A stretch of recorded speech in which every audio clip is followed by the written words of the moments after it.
Okay, so now we're going to start working on some of these functions here with these buttons. I think I'll start with the delete because it is kind of the easiest with the least code involved. So before we begin coding the button, I think I'm going to take you into the data set schema. This is the way I recommend for setting up we're going to set up a delete query, much like we set up the parameter query, although unlike the parameter query where we went through the front end, the componentry here, I think for the delete query I'll have you go through the back end, which is the data set schema. And if you want to, I already have the query in there, maybe I can delete it and whip up a new one. But basically, clean up some of this garbage. Basically, if you want to access your data set schema, you can go through the Solution Explorer here where you have the XSD file. So that'll bring you to this. So it's kind of like a visual representation of your data set. So I'm going to add a delete query here. And to do that, we'll right-click on the table adapter and add query. Okay, default position here, we'll go next. And then this one, the delete, we're going to remove a row from the table. Okay, now there's way too much garbage here that we don't need, so I'm going to whittle it down to just this. All we really need is the cake ID. Once you have the cake ID, because they're unique values, it's like the primary key. So if I have that value, I know the cake I'm deleting, and all I have to do is delete it. So I can even clean this up. You don't really need parentheses around this at all. Okay, so that's good. So we're deleting from the cake table where cake ID equals whatever it ends up being.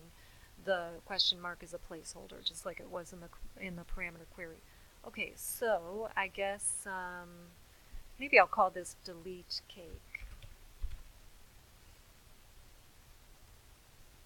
Okay, check for the blue check mark. That's always a good sign when you get the check mark and you know that nothing went wrong. Okay, so we're going to finish that. So we have delete cake with the cake ID that needs to be provided so we know which cake we're deleting. So now we can code the button here. If I go to the delete button, I have the code already here. Hang on, sorry.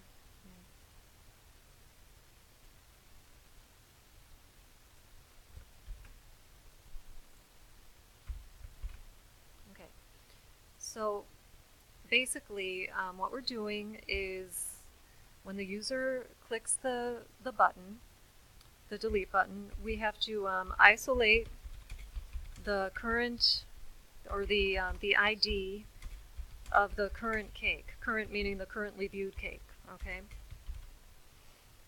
And so I'm creating an integer variable called cake ID, and I can just reach right into, remember our data row view, our like little tiny window? He's keeping track of what cake we're on at every time. So all I have to do is say current cake.row, and within that row I'm interested in the cake ID, the value in the cake ID column.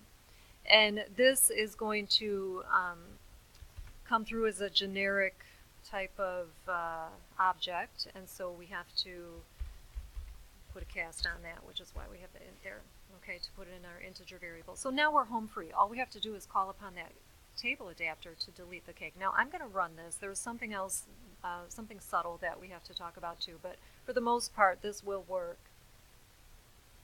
Okay, so let's say I want to delete this red velvet cake, and I'm going to. So I just click the delete button. It looks like nothing happened, all right? So let's not be so sure about that. I'm going to end the application, and then I'm going to go into my working database. I believe, yeah, this is the working database. You can see up here the address. It's the one in the debug folder. That's the one that your program is interacting with. So this is the cake table. Oh, look, it's already, like, I need to refresh the table, but it's showing that that record was deleted. So if I were to, typically I just don't leave my tables hanging open like this, but if I close it and reopen it, now the red velvet is gone. So the cake was deleted. Now the question is, why was it not deleted when we were running the application and looking at I still saw the red velvet cake. There's something else going on here. You have to also remove the cake from the binding source. Okay, it's like the cake, the red velvet, it still like lingers. Oh wait, no, not that, just that. I don't want that. Oh yeah, I did want that. I shouldn't have deleted that. So the cake lingered in the binding source, even though it was removed from the data table, which was the ultimate goal. It was still in the binding source. So adding this remove current is just going to wipe it out of the binding source as well, and the user will not see it when the cake is deleted. It's really going to disappear before our eyes. So here we go. I'm deleting, and boom, it's gone.